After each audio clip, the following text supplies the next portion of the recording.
segunda semana dessa nossa atividade, né, que a gente vai estar entrando 2 vezes por dia, de manhã e às 11 e às 16, com cada região, a fim da gente levar aí em discussão os casos, as dificuldades, as dúvidas que vocês estão tendo. A gente usa a discussão de um caso para daí a gente discutir possíveis dúvidas que estão acontecendo em todos os outros. Eu me chamo Fernanda Espadoto, eu sou médica do Hospital das Clínicas da Faculdade de Medicina da Universidade de São Paulo. Comigo hoje na discussão do caso está a Evelyn, que é da Escola Paulista de Medicina. A professora Rosiane é a nossa líder desse projeto, né, quem coordena esse projeto. Nós fomos convidados, a Sigrid também está aqui, a Sigrid é de Manaus, tá? E ela vai poder falar um pouco de como foi aí lá em Manaus, porque a gestante que nós vamos discutir hoje foi atendida em Goiânia, mas veio de Manaus, né? E esse projeto, então, começou conosco, somos 17 que escrevemos o Manual de Manejo de Grávidas e Puérperas com Covid no ano passado, em agosto. Produzimos aí uma série de videoaulas desse manual, e a ideia é a gente divulgar isso e tentar aqui estar junto com vocês para tentar esclarecer no que pudermos com as vivências que tivemos. De antemão, quero dizer que nesse 1 ano, tudo que a gente veio um conhecimento de Covid na gestação e que ele já foi modificado 20 vezes e a gente continua aprendendo, né? Então, Pedro, se você puder, o Pedro está fazendo o favor de apresentar para a gente na quarentena dele, tá? Então, muito obrigada, Pedro, pelo esforço, e a Evelyn vai apresentar os slides e a gente vai ouvir você descrevendo o caso, depois a gente espera você descrever tudo e a gente entra no final para a discussão, tá? Perfeito, eu que agradeço, gente. Vamos lá.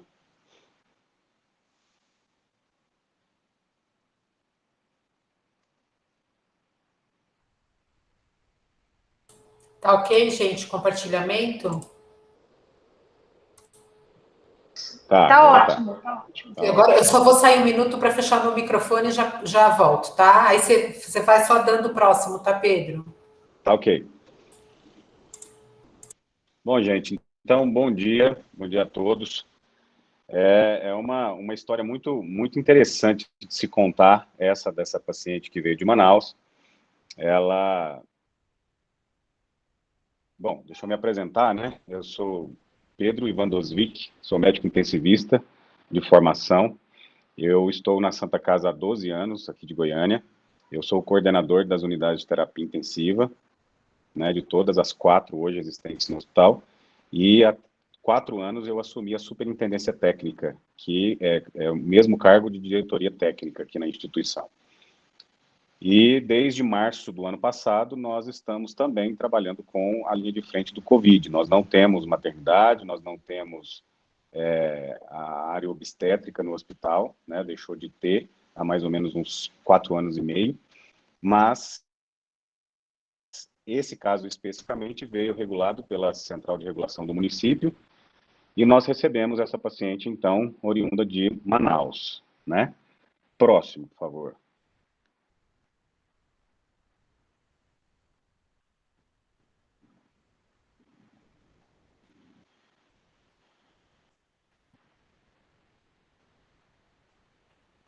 Então, ela é uma paciente que ela chegou para a gente já no seu puerpério.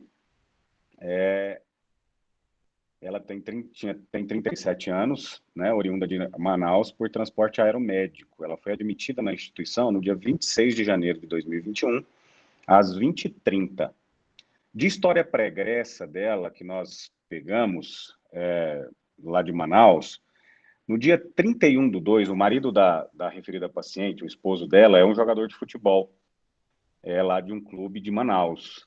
E ele, obviamente, pelo protocolo da CBF, ele fazia os exames semanalmente. E no dia 31 de dezembro do ano passado, chegou a ele o resultado de teste positivo para Covid, do presidente do clube do qual ele fazia parte. Como a esposa do presidente do clube tinha perdido o bebê por conta do Covid, o presidente resolveu alertá-lo de imediato dessa positividade do Covid dele. E no dia 31 mesmo, eles se dirigiram à maternidade, lá em Manaus, para fazer o teste da referida paciente. O teste fizeram apenas o sorológico, obviamente foi negativo. Ela voltou para casa, no momento ela estava com 33 semanas de gestação. Ela voltou para casa e no dia 2 de janeiro, pós-feriado de 2021, ela foi até o laboratório e fez o PCR dando positivo. Então, no dia 2 de janeiro, ela testou positivo para COVID. No dia 6 de janeiro, ela relatou febre alta de 39 graus e foi à maternidade para fazer uma averiguação desse estado gestacional dela. Lá foi identificado um BCF de 200 batimentos por minuto e foi indicado uma cesárea de emergência que foi realizada no dia 7/1. Ou seja, no dia 7 de janeiro foi realizada a cesariana dela. Segundo consta no relatório que eu tive acesso, o score Capurro foi de 35 semanas do feto. Então, o fetinho nasceu com esse score, né? Nasceu bem, nasceu estável, porém ficou em unidade de terapia intensiva por um período. No dia 10 de janeiro de 2021, tanto a paciente recebeu alta da maternidade e foi para casa. Contudo, no dia 11, ela acordou passando mal, sentindo falta de ar, sentindo dispneia, dor intensa no tórax, volta para o hospital.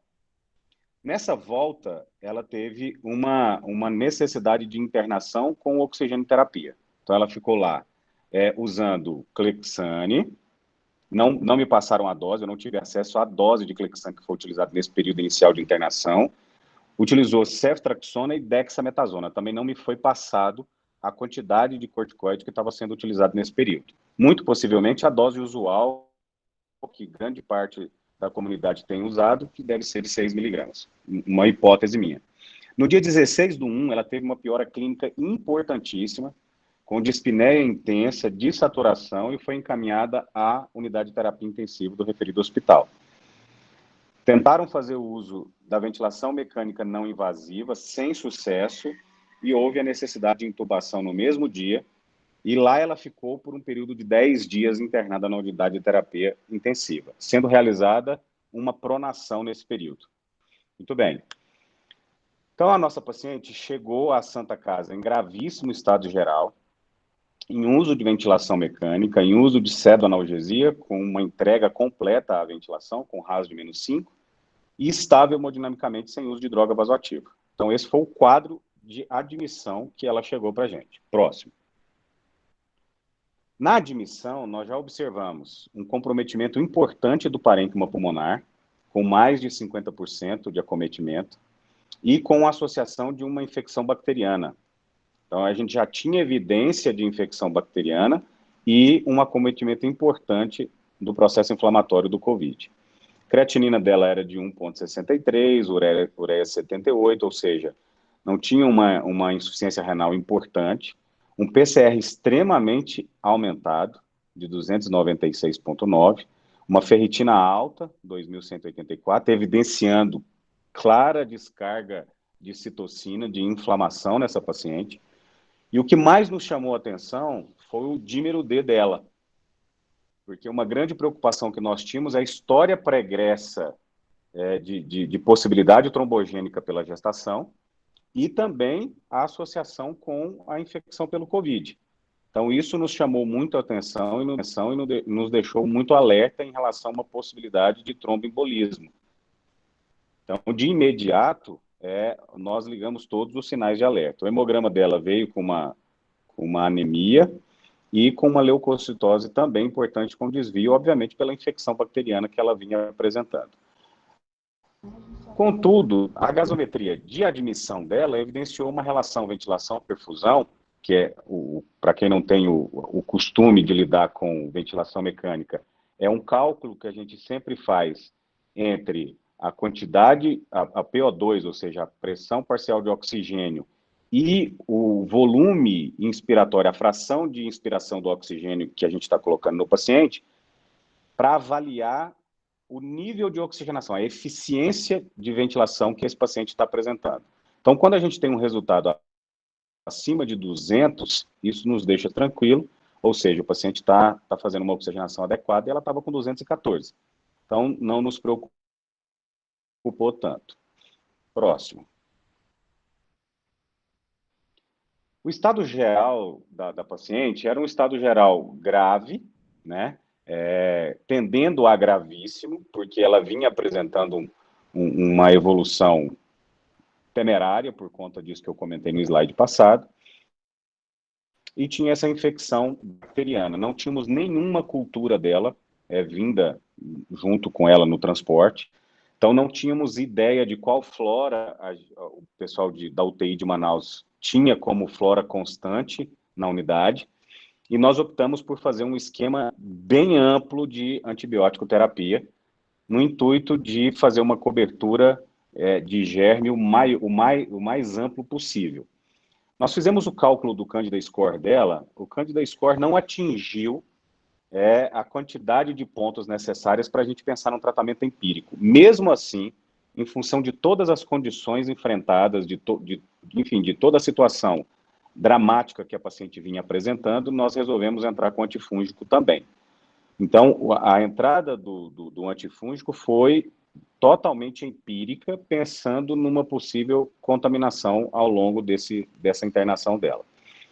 Uma sedanalgesia extremamente difícil, uma paciente que, segundo o relato de familiares, fazia uso prévio de ansiolítico e algumas outras medicações, então isso dificulta muito o manejo sedativo. Então a gente tinha uma dificuldade muito grande de fazer essa sedação adequada do paciente, mas nós conseguimos com midazolam, fentanil e cetamina em doses altas, além do uso do pancurônio. Nos pacientes, nós temos tido uma experiência muito comum na unidade de terapia intensiva com pacientes COVID, que é pelo uso excessivo do bloqueador neuromuscular. A gente tem utilizado por um longo período de tempo, até uma recuperação satisfatória dessa condição ventilatória do paciente, e isso tem nos trazido um pós-COVID, pós-extubação muito difícil, muito complicado, por conta do uso prolongado, eu não diria excessivo, me corrijo, mas prolongado dos bloqueadores neuromusculares. Em função dessa extrema inflamação que ela vinha apresentando, eu optei, isso foi uma opção particular, eu optei por iniciar 20 miligramas de dexametasona dia. Tenho tido uma resposta importante em todos os pacientes com uma descarga inflamatória muito grande, de um uso agressivo de corticoide no início do processo. E também entrei com enoxaparina terapêutica, pensando exclusivamente nessa possibilidade trombótica que ela poderia vir a apresentar em função do dedímero alto e das condições clínicas dela. Próximo, por favor. Eu fiz um resumo e, assim, como eu sou o coordenador da unidade, eu passo lá todos os dias, então eu vi essa evolução clara da paciente. Ao longo dos dias de internação, ela apresentou uma redução gradativa da PCR, da proteína C reativa, e da ferritina. Então, a gente observou uma melhora inflamatória importante. E também apresentou uma melhora progressiva da leucocitose.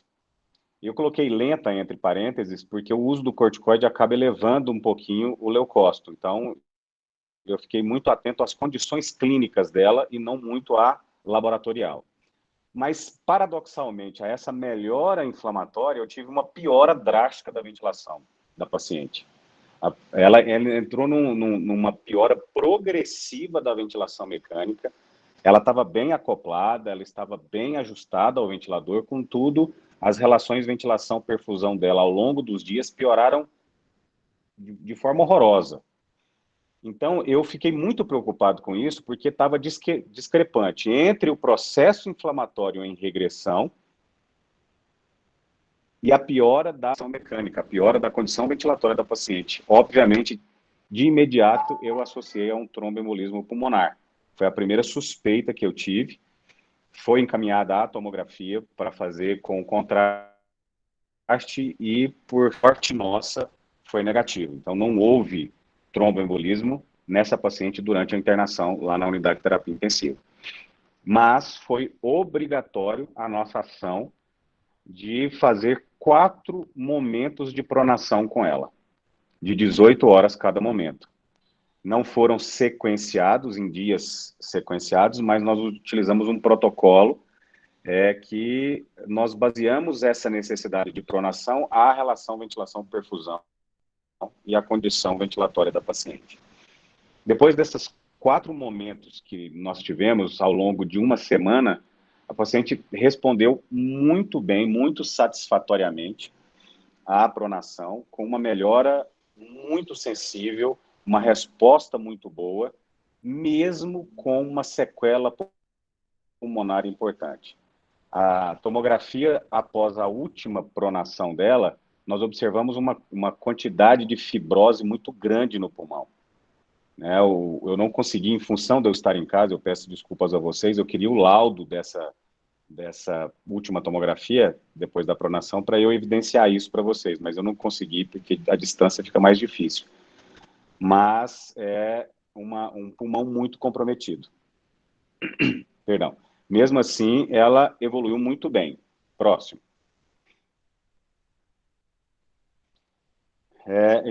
Depois que a gente conseguiu otimizar a parte ventilatória dela, nós realizamos a apneia. Foi iniciado, em função dessa condição pulmonar dela, de fibrose extensa, nós iniciamos um processo de desmame ventilatório difícil, que nós perduramos por 8 dias. Não é a nossa rotina demorar tanto num processo de desmame difícil, mas a condição pulmonar da paciente exigiu que isso fosse postergado por mais de uma semana. Inclusive, em função da história prévia dela, de uso de ansiolítico, de uma história de uma possível depressão, tudo segundo informações colhidas de familiares, a gente conseguiu esse processo de desmame através do uso de ansiolítico também associado. Uma fisioterapia motora e respiratória muito assídua, muito forte, muito importante, principalmente a parte motora, por conta da neuropatia do paciente crítico, que eu associo, coloquei aí com interrogações, que eu associo ao uso prolongado e altas doses do bloqueador neuromuscular. Depois do despertar completo, foi necessário suporte. Eu acho que todo mundo passa por isso pós-Covid, né? Essa sensação de quase morte deve ser muito ruim. Então, isso exigiu que nós tivéssemos uma atuação da psicologia do hospital com muita força para que ela se recuperasse. Próximo. No dia 15, então ela chegou no dia 26 de janeiro de 2021, no dia 15 de fevereiro, quase 30 dias, nós conseguimos dar alta para ela à enfermaria. Perdão. No dia 17, eu optei por fazer uma broncoscopia, justamente pela condição radiológica desse pulmão dela. A broncoscopia foi muito satisfatória, não observamos quase que nenhuma lesão importante, e isso nos permitiu fazer a decanulação dela. Eu tirei a cânula de traqueostomia, e 5 dias depois eu dei alta a Joane para casa. Ela foi para casa bem, estável, exceto por uma lesão sacral muito importante, um grau elevadíssimo, que nós estamos acompanhando. Nós fizemos 2 opções, ou fazer um retalho junto à cirurgia plástica do hospital, ou fazer o uso do curativo a vácuo, e nós optamos por curativo a vácuo e tem tido uma resposta muito positiva. Então, hoje, Joane, eu acompanho ela quase toda semana, via teleconsulta. Ela está bem. O Ravi, vou citar o nome do bebezinho, porque eu fico muito feliz em falar, está muito bem, está com ela. Então, assim, foi um caso que me deixou muito feliz. Uma paciente que não era o nosso perfil da unidade, não é um perfil que nós temos o costume de lidar, que é o com puerpério, mas nós tivemos esse caso muito bem sucedido. Então, assim, eu fiz esse resumo. Não sou da área obstétrica nem ginecológica, eu sou intensivista, mas fico muito feliz em poder participar de um momento de discussão desse, e estou aqui à disposição para qualquer pergunta de vocês. Muito Parabéns. bem. Parabéns, Pedro, muito obrigada, muito obrigada. E você, eu estou falando linguagem de UTI-nês faz um ano, né? Que eu estou aprendendo, né? E você falou de um jeito muito bom para obstetras ouvirem, tá? Parabéns, porque eu acho que isso é um desafio, tá?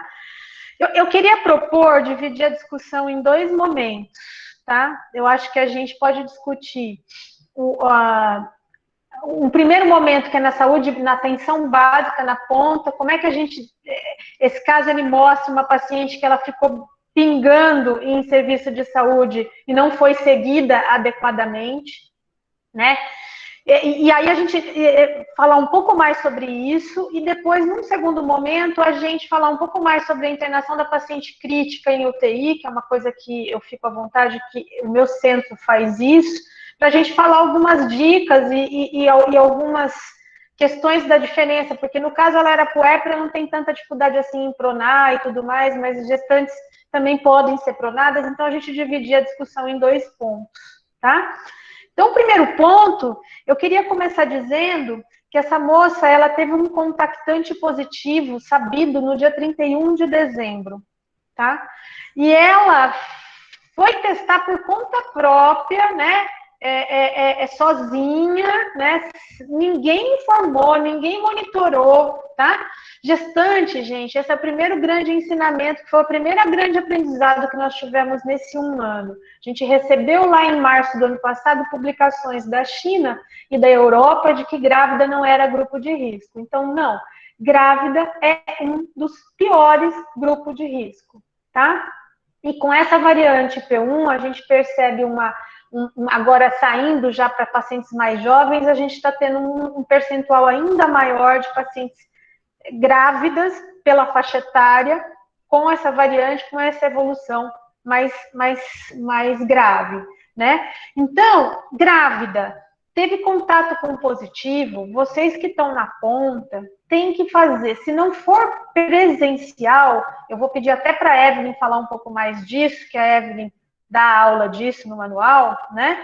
Para a gente fazer um monitoramento, seja por telemedicina, que seja, eu tenho que monitorar os sintomas dessa paciente, eu tenho que ficar atento para o período de piora. A doença tem 3 fases, tem a fase de replicação viral, que é até o 5º dia, do 7º ao 10º, ela vai fazer a fase pulmonar, e ela começa a piorar, e ela vai piorando até o 12º, 13º dia. E atentem, que eu não me choquei com essa evolução, essa variante P1 que a gente tem visto é uma piora ainda maior, mesmo passados os 12, 13, 14 dias. Tá? Eu tenho várias pacientes que progridem suporte de O2 no 14º dia aqui no Hospital das Clínicas. Tá? Então, grávida, não percam a oportunidade de monitorá-la um pouco mais e internar quando necessário. Tá? Tudo bem que depois a gente até dá a palavra para a Sigrid, eu acho que ela ficou doente em Manaus, no olho do furacão, né? Eu acho que eles não tinham condição sequer de dar assistência para quem tinha que internar, quanto mais para quem tinha que ficar em monitoramento domiciliar. Então, com isso, eu começo a minha discussão. Eu vou pedir para a Evelyn falar um pouco mais dos cuidados, como é que a gente faz esse monitoramento, né?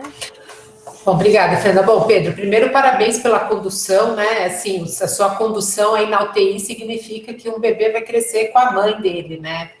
Então, a gente que vive obstetrícia, como a Fernanda falou, a gente também está aprendendo um pouquinho de UTI. Eu quero amizade com muitos intensivistas, assim, nessa fase da pandemia. Mas a gente que vive na obstetrícia é um drama muito triste. Você vê não apenas uma mulher jovem adoecer, como deixar uma família órfã da mãe. Então, acho que a sua condução fez muita diferença. Essa mulher ter ido para o seu serviço pode ter mudado aí o futuro de diversas pessoas. Só que a tristeza é justamente ela chegar nesse ponto. Então, o que a gente faz antes para ela não chegar nesse ponto? Então, assim, gente, a primeira coisa que eu acho que nós, obstetras, né, quem está me ouvindo, a gente não pode perder a oportunidade de neurotizar as mulheres no pré-natal. Né? Assim, não sair, não encontrar o pai, não encontrar a mãe, não fazer chá de bebê, não encontrar a vizinha, porque não estamos numa fase de nos darmos a esse luxo. Então, fala que se ela ficar numa forma grave, talvez ela vai morrer, porque vai ser um drama. E a hora que a gente fala para a mulher, ó, eu não sei o que eu vou fazer com o seu filho, se você ficar grávida, ela dá uma balada, né? Porque a gente talvez vai ter que tirar prematuro, você vai estar no hotel, ela dá uma balada. E a outra coisa que está no manual, eu vou compartilhar aqui nos slides, é identificar os fatores de risco, tá? Então, a gente tem os principais fatores de risco da gestação, que é principalmente hipertensão, obesidade, né, que é um dos principais fatores de risco, e a gente tem os scores de alerta, tá? Então, o que a gente mais usa é o score simplificado, o MEON simplificado. Então, que ele vai levar em consideração taquipneia, taquicardia, alteração do nível de consciência, oligúria. Então, se eu identifico um MEONs com grau moderado, intermediário ou uma paciente com fator de risco, essa paciente eu já tenho que ficar mais alerta e, de repente, prolongar um pouco a internação. Bom, eu estou mais ou menos tranquilo, parece que ela não vai agravar, e é isso que a Fernanda falou, a gente também não tem espaço para deixar a mulher, ela devia estar lá, acho que a princípio, talvez eu não tivesse dado alta para ela no puerpério, tivesse segurado um pouco mais, mas eu não sei se isso era possível, considerando que a gente sabe que em janeiro a situação, a saúde pública de Manaus estava no carro. Foi embora, ligar todo dia, igual a Fernanda falou, ligar e se atentar para os sinais de alerta. De repente, né, se tivesse entrado com corticoide mais precoce, se tivesse, a Adriana está pedindo para colocar o manual na tela. Espera aí que eu já coloco. Posso só falar uma coisinha, Fernanda, Evelyn e Pedro? Acho que a gente podia discutir um pouco, porque essa paciente primeiro foi fazer uma sorologia, que não tinha razão de ser, né? Aí depois ela fez um PCR e deu positivo. Daí ela voltou com feto taquicárdico, não sei se ela estava com febre ou não, acho que podia discutir o momento do parto. E se faz o parto, o que acompanha depois? Acho que é bem importante isso. Acho que a gente pode discutir. Ó, gente, eu compartilhei aqui o manual, tá? Aqui está um QR Code, eu acho que não tem... Eu só queria ver se eles colocaram aqui o MEOS, não, tá? E antes de passar de novo... O MEOS está lá, é a terceira tela. Sobe um pouco. Não. Aqui, ó, é a sexta. 1, 2, 3, 4, 5, 6. Tá aqui, isso, tá aqui. Então, se ela tem um score vermelho ou 2 amarelos, que ela tinha na admissão, né, ela estava, acho que taquicárdica e febril, ela já tem uma chance de evolução para doença severa, né, e aí essa paciente vai merecer um cuidado maior. E outra coisa, né, gente, assim, tem uma nota técnica já publicada sobre a vacinação em pacientes com grupo de risco, acho que a gente precisa divulgar mais. Não sei como está funcionando nos lugares onde vocês têm atendido, mas existe a nota técnica, eu vou compartilhar aqui também a nota técnica que eu estou com ela. Então, principalmente para as pacientes, a paciente tem que ser orientada.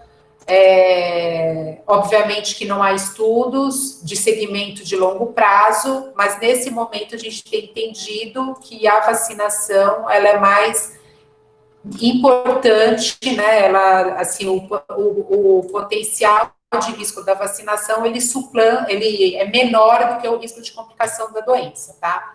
Então tá aqui, ó, essa nota técnica também foi liderada pela professora Rosane, feita pelo grupo. Agora em 2021, que coloca os vários pontos, mas recomenda a vacinação para pacientes com comorbidade pré-existente, descritas no PNI, diabética, hipertensa, obesa, asmática, imunossuprimida, pode ser oferecida para as outras, e que as pacientes, obviamente, não são obrigadas, mas elas devem ser orientadas, tá? Quer falar do parto, Fernanda? Vou. Eu ia falar justamente isso, a gente que vai vindo por pontos, né? Então, o primeiro ponto, acho que é isso, gente. Essa primeira fase que antecede a internação, que a paciente não agravou ainda, ela tem que ser monitorada. No primeiro sinal de gravidade, ela tem que ser internada. Ela fez um parto no 7º dia de sintoma, né? Ou 7º dia de contato. Então, 7º dia de evolução da doença. Como que ela chega? Ela chega taquicárdica, né? E aí o feto também está taquicárdico. Mas a gente não tem muitos dados e o Pedro não vai conseguir nos dar. Aliás, o Pedro, eu quero fazer uma declaração aqui de público, que eu recebi o caso ontem. Eu falei assim, gente, nós temos que ir atrás da história obstétrica. E aí eles se esforçaram, porque essas informações não vieram, tá? Eles tiveram que ir atrás dessas informações. Ele recebeu uma puérpera dentro de uma aeroambulância, né, de um transporte aéreo, sem saber nada do que tinha se passado, porque foi essa realidade, eu entendi, e mais uma vez, obrigado pelo esforço de resgatar a história toda, tá? E aí, assim, ela está no 7º dia de sintoma, ela está no 7º dia de sintoma, no 7º dia de evolução da doença, ela chega taquicárdica no hospital. Eu não sei se ela não estava hipoxia.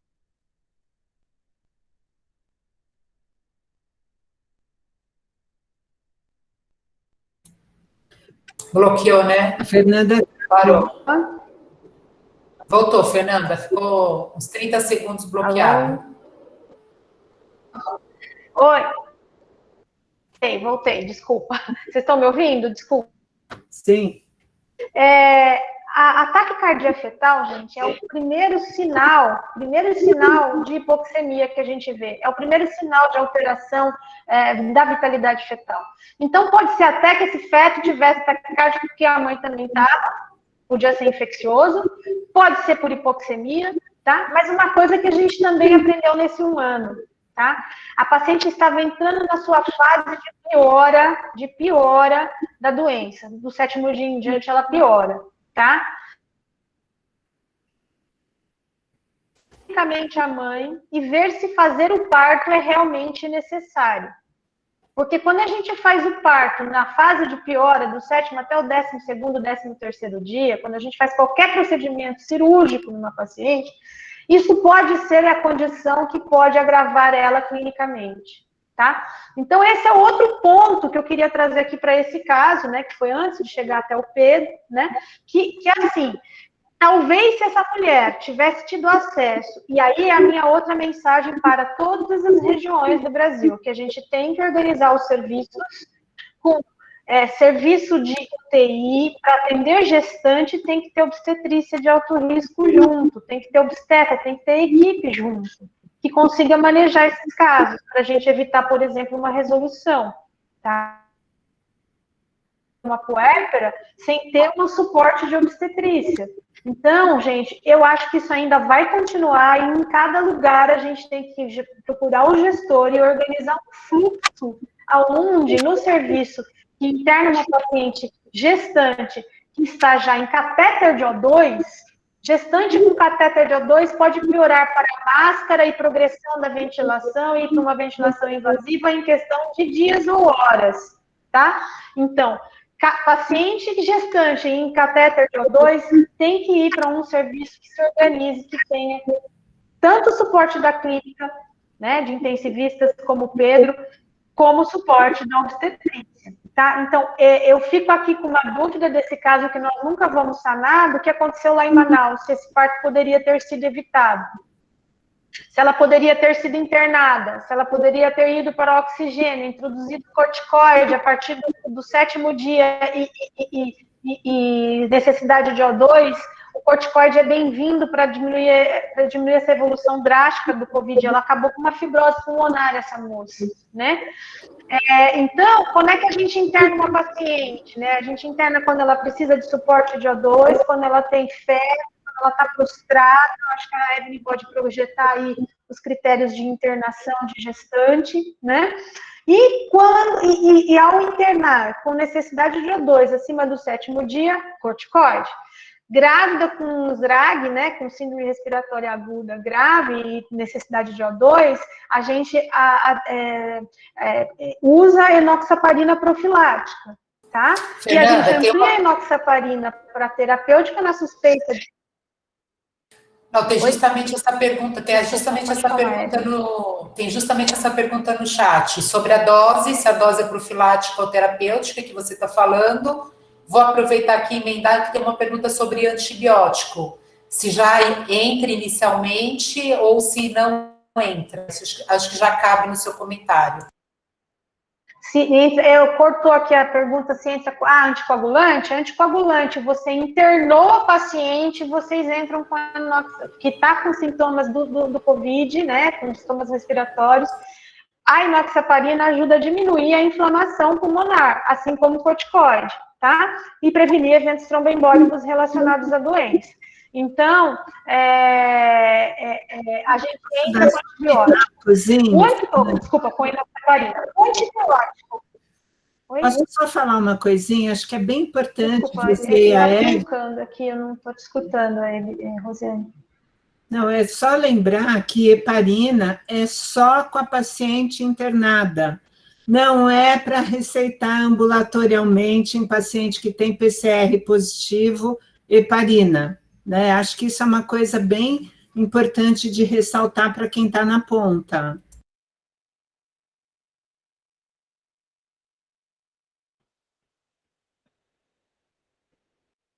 Pronto, já acabei. Sim, conforme a Rosiane falou, enoxaparina em casa enoxaparina em casa é uma situação não recomendada, não tem, no mundo inteiro não tem essa recomendação. Só tem aqui a criatividade de alguns médicos brasileiros, tá? Que estão dando enoxaparina em casa. Não é para dar, tá bom, gente?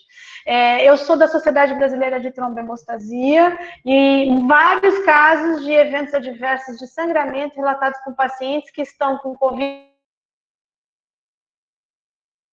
hemorrágico. Tá? Me desculpem, mas isso não é para fazer, tá? A Rosiane me lembrou muito bem. Bom, internou, tá? Você internou, dá enoxaparina, dá o corticoide se for a época de dar o corticoide, e antibiótico, quando a gente dá, não é para sair dando, pelo amor de Deus, antibióticos, ceftriaxona e azitromicina vão ser queimados no futuro, a gente não vai mais poder usar no futuro breve, porque está dando para todo mundo. Eu vou falar uma frase que eu criei numa última live. Antibiótico não trata Covid, tá? Antibiótico trata a pneumonia bacteriana secundária ao Covid. Então, para a gente entrar com antibiótico, se ela tiver critérios de infecção bacteriana secundária, tá? Então, esse daqui, assim, até aqui, esses as minhas considerações que eu tentaria rever se esse parto realmente era necessário naquele momento. Essa paciente talvez tivesse que ser internada e ter tido esse tipo de manejo e a gente tivesse conseguido, para casos leves que não complicam, a gente está dando alta grávida, a gente interna a paciente com 34, 35 semanas, maneja, ela melhora, entra com os tratamentos pertinentes e a gente dá alta gestante, ela vai dar à luz depois no termo 40 semanas, tá? Rosiane, você quer completar alguma coisa? E a Evelyn e a Sigrid, que está nos ouvindo, se quiser também falar sobre Manaus, antes da gente passar para a questão do manejo da gestante em UTI. Só escutando esse caso, né, todo mundo que me vê aqui na Escola Paulista de Medicina, eu quero dar alta para todo mundo, porque uma vez eu escutei o ministro da Saúde da Holanda falar que o Hospital do Futuro é sua própria casa, que em hospital a gente come mal, dorme mal, todo mundo te cutuca, é difícil. Mas essa paciente, ela tinha um PCR, ela estava na fase aguda quando ela foi feita a cesárea. Não era para ela ter tido alta precoce. E ela teve alta precoce. Então, ela foi para casa, aí ela deve ter confundido o sintoma de mal-estar, dor, né? Porque estava num pós-cesárea e chegou, ela foi ficando hipoxêmica em casa, quando ela deveria ter estado na maternidade. Alguém colocou aqui se a paciente era do SUS, acho que nem o Pedro sabe, Pedro? Aparentemente ela era do SUS, sim, tanto é que foi feita a regulação via Sistema Único de Saúde, né? Ela era do SUS, sim. É que pelo menos até onde eu sei, de futebol a gente já pensa em maternidade chique, né? A senhora não sabe o time, né, professora? Eu ia comentar isso agora. Então, assim, não era particular, não. Tenho quase certeza disso. Aqui o atendimento foi todo pelo SUS, obviamente. Claro, acho que é assim, na hora que ficou grave, se ela não era do SUS, ela ficou sendo do SUS, né? Que está se esforçando muito para dar um bom atendimento, né? Não, acabei, Fernanda, não vou mais me meter, vou ficar bem quietinha. Não, Fernanda, deixa eu só falar duas coisas. Eles perguntaram aqui no chat a dose do... Tendo algumas perguntas no chat, né? Deixa a dose de enoxaparina, se é profilática ou terapêutica. Acho que quando interna é profilática, tá? Acho que nessa situação aí que o Pedro recebeu, a paciente, considerando o contexto... Está ouvindo? Tá travando, não sei se é só para mim, Acho alguém pode falar? Vocês estão me ouvindo ou está travando?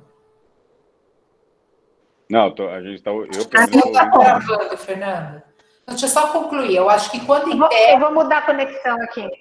Acho que quando interna é profilática. Acho que nessa situação que o Pedro recebeu a paciente, acho que a decisão de aumentar a dose para terapêutica, eu considero que foi acertada, porque ela estava no puerpério, que é uma fase extremamente trombogênica, ela já vinha de um processo infeccioso que aumenta o risco trombótico e ela estava restrita, tá? Então, eu acho que a decisão de aumentar foi acertada. Lá atrás, na hora que ela internou, aí você vai entrar com dose terapêutica se for para ela tratar um evento trombótico. Eu acho que ela está além do Covid com uma trombose, aí ok, tá bom? Mas para um caso grave, eu acho que foi acertada. O momento do parto, gente, a Fernanda mesma falou esses dias numa live, a pergunta de $1 milhão. Em que momento que você resolve essa gravidez? E eu acho que a mensagem que a gente está recebendo é assim, enquanto não intuba, a paciente está segurando bem na máscara, no catéter, no alto fluxo, segura o parto. Espera ela sair da fase grave da doença. Às vezes, dali uns dias, ela melhora e você não precisa resolver a gravidez. Na intubação, a decisão realmente é mais difícil, porque aí na intubação, aí você vai depender de uma série de fatores. Idade gestacional, condição de você seguir o feto na UTI, às vezes você não tem condição de seguir o feto, né, gravidade, né, aí é uma decisão realmente que é muito angustiante. Completando então, acho que é isso mesmo, tá? Então, a gente entra com dose profilática, tá faltando enoxaparina no mundo, tá, gente? Então, talvez vocês tenham que substituir por heparina não fracionada em dose profilática. No manual, a gente também tem a tabela de doses e correção por peso, tá? Mas a gente usa na profilática 5.000 de 12 em 12, tá? E se a paciente intuba, né, Pedro? Me corrija se eu tiver, que foi o que eu aprendi com os intensivistas. A gente já dá uma progredida para uma dose um pouquinho maior, mais intermediária, se necessário. Na suspeita de TEV, a gente faz a progressão para dose terapêutica. Eu acho que assim, o Pedro estava com uma paciente crítica, né? Que não, ele optou sabiamente por aumentar a dose, mesmo antes da imagem, mas lembrar que a gente confirma a hipótese de TEV quando a gente faz a tomo, vê angiotomo com alteração, né? E aí, se você não tem também a imagem, você não precisa continuar com uma anticoagulação tão extensa, você pode reduzir, que eu acredito que foi feito, tá? Me perguntaram antes aqui, como é que faz o diagnóstico da pneumonia? Basicamente, é a imagem, gente, tá? É assim, ó, não passa vontade de fazer tomografia na gestante que internou por estrague. Essa bobagem que todos os radiologistas... É assim, ó, vocês estão autorizados pela Câmara Técnica do Ministério a ir lá na radiologia e brigar com o radiologista que não quer fazer tomografia e angiotomografia da paciente de vocês, tá? Tomografia, se ela tem síndrome respiratória aguda, é só assim que você vai ver consolidação, é o exame de eleição, quando interna, e se tiver suspeita de TEB, tem que fazer angiotomo, tá? Não tem problema nenhum. Eu sou dessa área, antes de tratar Covid, eu tratava de tromboses na gestação. Eu tenho uma aula que eu mostro a quantidade de radiação acumulada numa tomo, numa angiotomo para gestante, é menos do que ela ir e voltar para Miami, quando a gente podia ir para Miami para fazer o enxoval do bebê, tá bom? Então, por favor, briguem com os radiologistas nas suas regiões e se posicionem, tá? Esses nossos encontros é para isso. não gosto muito da palavra, mas é para empoderar vocês, tá bom? Que vocês têm e devem fazer essa abordagem, né? A paciente, na semana passada, a médica do Rio de Janeiro me falou essa frase, e eu acho que é isso mesmo, a paciente é nossa, tá? A paciente é nossa. O intensivista, o clínico, o radiologista são pessoas, mas o responsável, que vão nos ajudar, mas o responsável pela paciente é a gente, tá? Alguns outros exames que ajudam na infecção bacteriana são esses que o Pedro mostrou. Pedro, me corrija se eu estiver errado. Então, laboratorial, PCR alto, o hemograma com leucocitose com desvio, né? Aí você tem, a paciente tem uma inflamação com a ferritina alta, o próprio desvio alto pode ser por inflamação. Aqui, nos lugares que tem, a gente tem a procalcitonina, que mostra quando ela está aumentada, que também é uma infecção bacteriana, muito provavelmente, tá? Mas, assim, o gold standard é a tomografia, a imagem, raio-x ou tomografia, que você viu a consolidação. Tá bom? Aqui nós temos, quando a gente acha que... isso é uma outra coisa que eu queria chamar a atenção. Uma paciente que já está entubada, né?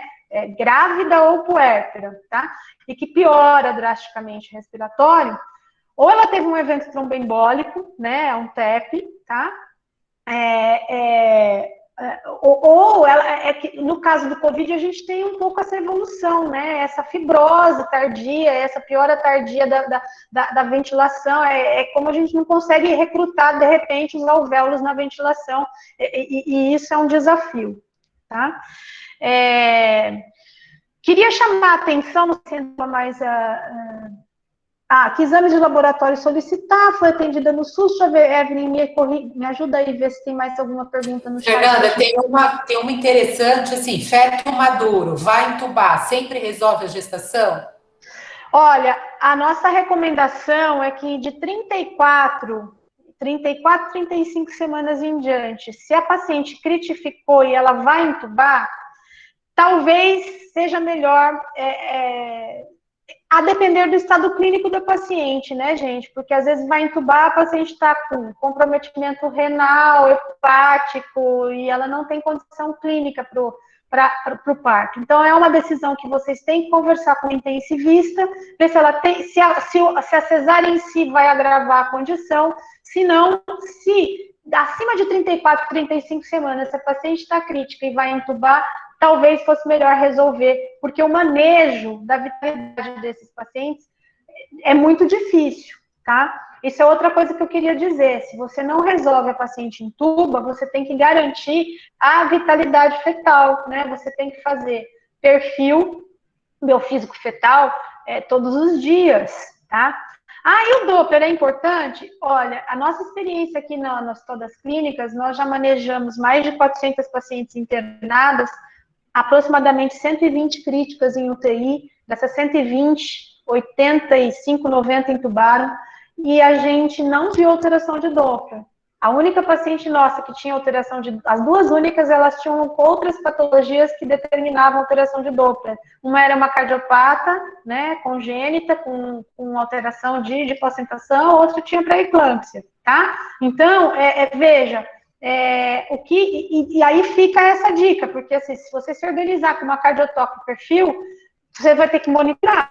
A gente perde um pouquinho o parâmetro de monitorização do perfil naquela paciente, como o Pedro relatou, que é uma paciente que tinha já uso de psicotrópico antes, então é uma paciente que agitava mais, precisava de uma dose de sedação maior, né? Então, uma dose de sedação maior, você pode ter diminuição de movimentos de tônus, é muito difícil, nós não vimos na sedação. A gente viu uma que estava muito sedada com diminuição de movimento, que não tinha movimento respiratório, diminuição de movimentos corpóreos, tá? Mas tônus não, tá? Então, você está fazendo perfil, não tem... Gente, resolve, né? Porque daí Posso não é falar uma sedação. coisa, Fernanda? Gente, assim, bem básico, tá? A Fernanda e a professora Rosiane me ajudem. Acima de 34 semanas, a paciente chegou, não está entubada, compensa a paciente, segura aonde você conseguir, ou no catéter, ou na máscara, onde ela ficar melhor. Piorou, entubou, aí talvez uma boa vontade para resolver a gestação. E já entuba em ambiente cirúrgico, tá? Aonde você vai fazer a cesárea. Então, já conversa com o intensivista. Ó, você está achando que vai entubar? Vou deixar a minha equipe pronta, vou arrumar uma sala COVID cirúrgica. Em vez de entubar na UTI, transportar, já entuba e opera. Abaixo de 28 semanas, prognóstico fetal ruim. A prioridade é a mãe. Então, não vai sair operando fetos de 26 semanas para se livrar da gravidez, mesmo que você tenha que colocar a gravidez, mesmo que você tenha que falar, ó, infelizmente, eu vou ter que colocar essa gravidez em risco. Tá certo, Fernanda? A dificuldade é o intermediário. A hora que você está com a paciente entre 28 e 33, 34 semanas, que você está com baita prematura, a paciente está grave, aí talvez aí seja ter que individualizar o caso com uma tentativa de expectante, guardadas aí todas as dificuldades inerentes a cada situação, tá? Você quer complementar? Sim, só nessa fase, né, até as 34, nessa fase intermediária, você decidiu levar a gestação, entubar e manter ela gestante, alguns cuidados na hora da intubação, né? Na hora da intubação, a paciente desatura, por mais cuidado que a gente faça, hiperventile, com fiadores de 100 antes, não sei o que e tudo mais, a paciente desatura, tá? Ela desatura, tem pacientes que desaturam até 45%, 50%, e aí você pode ter um sofrimento fetal agudo. Então, nós também fizemos videoaulas desse manual, né? Eu acho que depois a Karen compartilha para vocês o link das videoaulas, e aí eu falo disso, que quando você decidiu levar adiante, vai entubar, se prepare na intubação com toda a equipe dentro da UTI, com tudo que você vai precisar para um parto. A obstetrícia está paramentada com a mesa montada, tá? A neonatologia está lá, você tem um kit. Você pode fechar o seu microfone, Esther, por favor? E aí você tem um kit, tá? E você está preparado. Se desaturou, entrou em sofrimento fetal, compensou a paciente e não voltou, cesárea na UTI, tá? Então, são todos detalhes que a gente está... Nas aulas, a gente deixa esses detalhes muito esclarecedores para vocês tentarem organizar os serviços onde vocês estão, tá? Que foram coisas que a gente foi vivenciando. Esse aprendizado do prepara tudo para o parto na UTI, a gente aprendeu na Páscoa do ano passado, que chegou uma gestante que acabou o oxigênio no transporte de 34 semanas, ela chegou desaturando a 20%, subiu para a UTI, o feto quase morreu, e nós tivemos que improvisar uma cesárea na UTI, mas não estava lá tudo montado, e aí foi um caos.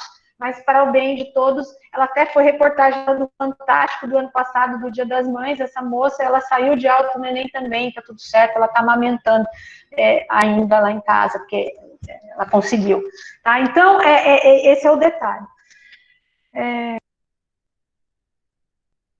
Continuando, deixa eu só ver aqui o chat. Ana e Evelyn, vocês não querem falar um pouquinho da pronação? Eu ia falar disso, exatamente. Eu estava vendo o que você estava perguntando e eu queria falar um pouco de prona, tá? Gente, pronar puérpera pode, imediatamente depois da cesárea. Espera o quarto período, que é a primeira hora pós-parto, não tem risco hemorrágico, não está sangrando, o útero está contraído. Se a condição da paciente assim indicar, prona. O Pedro me corrija se estiver errado, mas assim, quando que a gente prona uma paciente? Quando ela está em ventilação mecânica com parâmetros altos de FiO2, mais de 80%, e não garantindo a relação VK que o Pedro explicou para obstetras muito bem, não garantindo uma relação pelo menos de 150. Essa é a indicação que a gente tem feito aqui na nossa UTI, eu não sei se é a mesma sua aí, Pedro, tá? Exatamente a mesma. Tá, então, assim, e aí tem que pronar, seja grávida ou seja puérpera, tá? Puérpera pode pronar imediatamente depois da cesárea, como eu disse. Gestante a gente... Evelyn, mostra a foto. Isso, Evelyn, projeta pra gente aquela foto. Gestante a gente tem que ter alguns cuidados. Quando a gente vai pronar um paciente, a gente tem cuidado com pontos de pressão quando ele estiver de barriga para baixo. Face, nariz, boca, face, olhos, tá? Então, se põe colchins, proeminências ósseas, cristas ilíacas, calcânea, joelho. Então, a gente protege todas as proeminências ósseas. Na gestante, a gente tem que proteger duas coisas a mais, tá? A mama e o abdômen. Então, essa foto aí, nós tiramos aqui no Hospital das Clínicas, essa é uma gestante de 33 semanas, que ela estava indo de alta nesse dia, mas ela tinha 2 semanas antes ficado entubada na nossa UTI, e ela realmente foi pronada, né? Aí, no dia da alta, eu perguntei se ela deixava eu fazer umas fotos para ser modelo, e ela fez o que a gente chama de autoprona. Então, porque mesmo a paciente sem estar em ventilação mecânica, para melhorar a ventilação dos alvéolos, eu já explico por quê, a gente pode orientar ela e ir virando, só que daí ela vira, não fica 18 horas, que nem o Pedro falou, porque a gente prona um paciente por 16 até 21 horas, né? Então, a gente, na autoprona, na paciente não em ventilação mecânica, em suporte de O2, ela pode ir fazendo isso e fazendo essa mudança de decúbito, lateral direito, lateral esquerdo, de barriga para baixo, com esse coxinho, não é? Com uma proteção, com um ninho aí para o abdômen, a cada 30 minutos, 2 horas. Por que é importante pronar, tá? E eu vou, me corrija o Pedro aí, né? É bom quando tem intensivista junto. Mas por que é importante pronar, tá? É uma doença inflamatória, gente, tá? Que ela junta líquidos e fluidos no pulmão. O pulmão é um triângulo com a base maior na face dorsal. Quando você deixa o paciente em decúbito dorsal, tá? Você acumula líquidos nesses alvéolos e nessa superfície maior de troca pulmonar que está lá na face dorsal. Então, quando você mobiliza ela para o decúbito ventral, né, que é a prona, você consegue mobilizar esses fluidos e você consegue aumentar o recrutamento alveolar, quer dizer, a quantidade de alvéolos que você está conseguindo recrutar para oxigenar, para fazer troca. Tá? E, assim, todo mundo tem medo de prona, então eu quero deixar aqui nossa contribuição de serviço. Em 2011, nós tivemos o prona em gestante, né? Não gestante. Então, em 2011, nós tivemos uma tese de doutorado aqui no serviço, que uma fisioterapeuta desenvolveu uma maca, tá? De pronação para fazer trabalho de fisioterapia em pacientes ambulatoriais. E a gente evidenciou uma melhora, tá, de desempenho cardiovascular naquelas pacientes com patologias tipo pré-eclâmpsia, hipertensão, na posição prona. Então, até para essa paciente gestante, você melhora, você descomprime o útero descomprime a cava, né? Então, você não tem o medo de pronar, a gente só precisa proteger. Uma coisa só que está no manual e que a Evelyn projetou aqui, que eu queria chamar a atenção, se a paciente que o Pedro pronou ainda tivesse recebido o gestante, ele podia ter pronado, a gente tem um cuidadinho fetal que a gente tem que ter antes de pronar, tá? Essa paciente vai ficar 18 a 21 horas pronada. Tá? Então, você tem que ter uma avaliação rigorosa da vitalidade fetal antes de colocar a paciente em prona, tá? Porque eu posso me surpreender na hora que eu supinar essa paciente com óbito fetal, tá? Então, eu tenho que ter certeza que esse feto não está mal, porque eu não vou conseguir repetir a vitalidade. A gente aqui até tentou, a gente fez uns contorcionismo, botou o transdutor por debaixo da barriga, como a gente tem essa maca, que é essa nossa fisioterapeuta Cláudia, e a gente consegue entrar pela lateral do buraco e fazer uma cardiotópica. Mas nem sempre isso é possível, dependendo do biotipo da paciente. Tá? Então, um paciente mais com obesidade, esse é praticamente impossível monitorar esse feto em prona. Então, eu tenho que ter certeza da vitalidade fetal antes de pronar essa paciente, tá? Você quer acrescentar alguma coisa, Rosiane? Não, eu acho que é isso mesmo, né?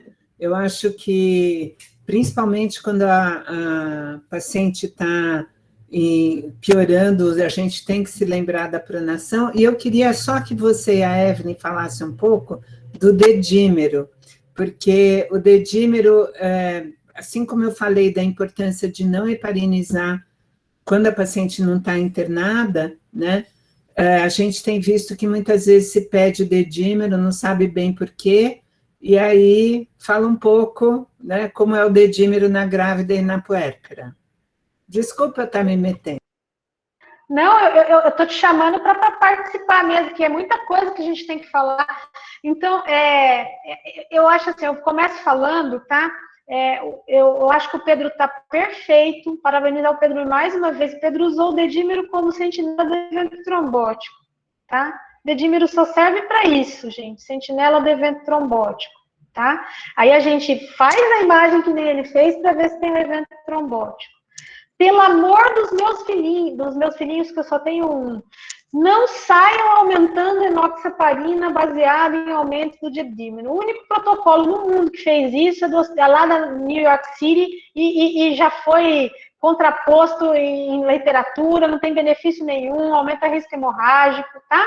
Então, assim, ó, o raciocínio é assim quando a gente hepariniza um paciente terapeuticamente. O risco de hemorragia de um paciente anticoagulado é em torno de 3%. Eu só heparinizo um paciente terapeuticamente quando o risco dele, trombótico, supera esse risco terapêutico, tá? Então, assim, dedímero, na grávida, ainda tem um viés, tá?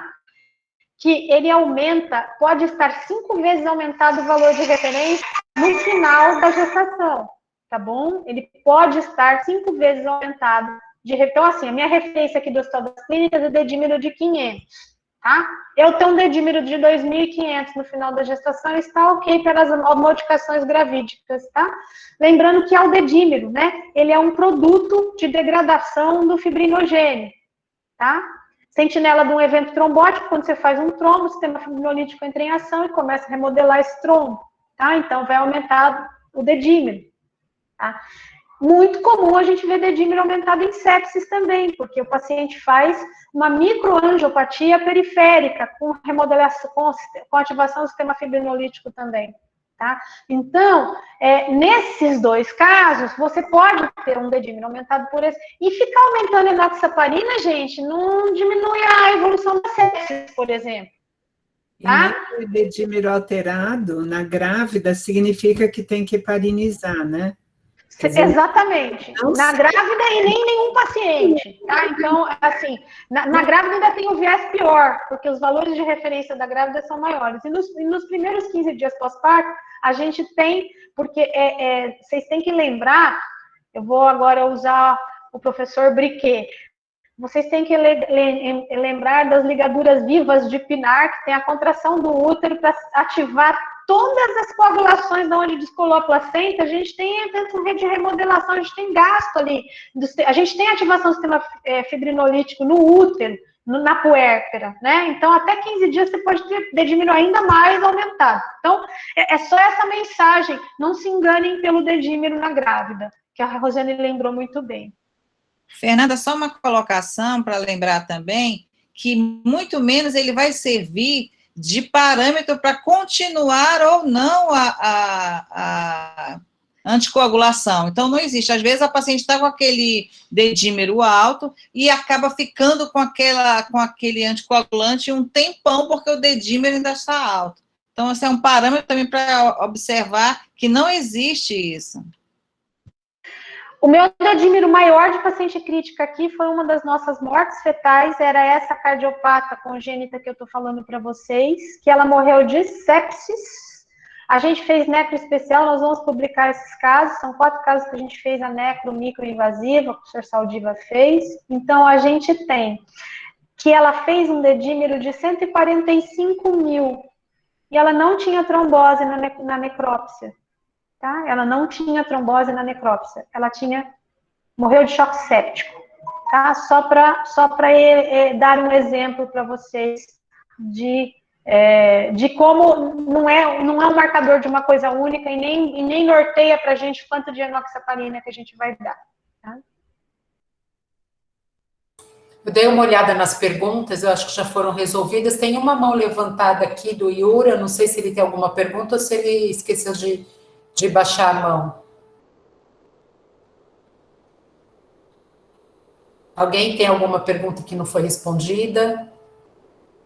Dê uma olhada no chat, acho que estão ok as dúvidas, Fernanda. Muito bem, gente. Fernanda, Se ninguém tem mais...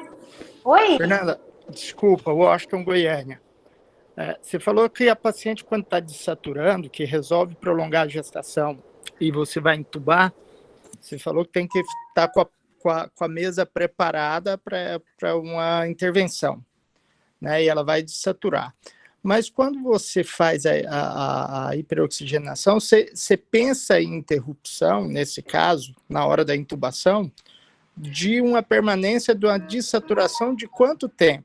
E outra coisa, quando ela vai estar desaturando, o feto também ele pode bradicardizar como um sofrimento fetal agudo temporário, e que na hora que ela volta a oxigenar, essa paciente vai recuperar e o feto também. Qual que é o parâmetro que eu vou usar, então, para essa dessaturação e a interrupção dessa gravidez? Muito bem, Washington, obrigado pela pergunta. Eu acho que eu não falei de maneira tão clara. A gente não se prepara para fazer o parto, a gente se prepara para fazer o parto se preciso.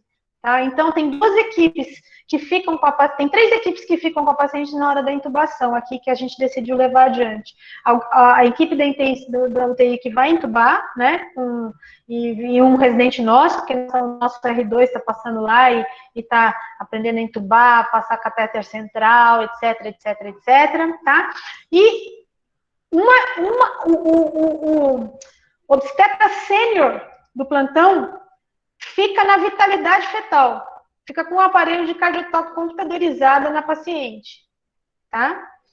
Normalmente é tipo a Rossana que faz isso, né? Então, fica lá, tá? Aí, a outra equipe, a equipe obstétrica, o resto da equipe obstétrica está paramentada para o parto. Desaturou. Primeiro, o bebê faz taquicardia fetal. Se a dessaturação mantida por muito tempo, você não consegue reverter, ele vai fazer bradicardia fetal, tá? Okay. Se você recuperou os parâmetros de oxigenação materna, deu tempo para fazer troca, né?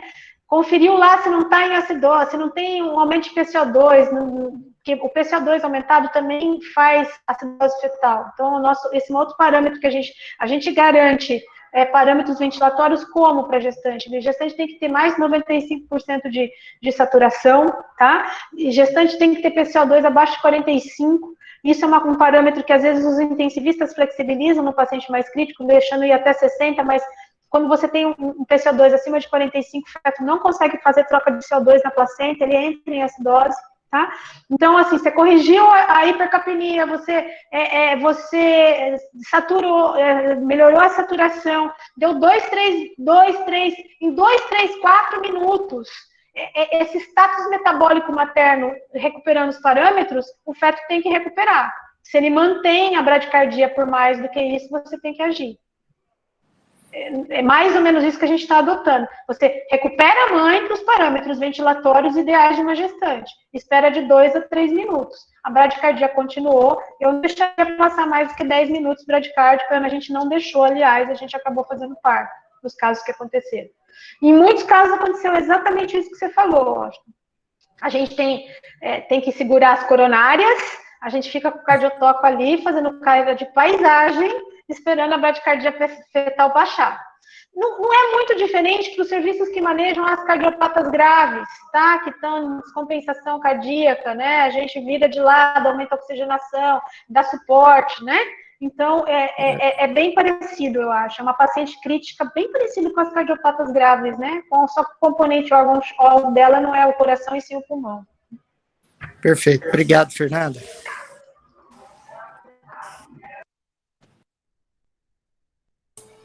Bom, Fernanda, acho que respondemos tudo que apareceu aqui no chat, gente. A resolução da gravidez realmente é um desafio. Essa cara de paisagem aí da Fernanda é uma coisa super fácil de fazer. Você fica olhando a cardiotoque, olhando a PCO2, olhando tudo e não fazer nada. Mas é isso aí, né? Depois da pandemia, minhas coronárias não serão as mesmas. E assim, eu vou fazer uma observação que é lógico que a gente também tem que conhecer onde a gente está, né?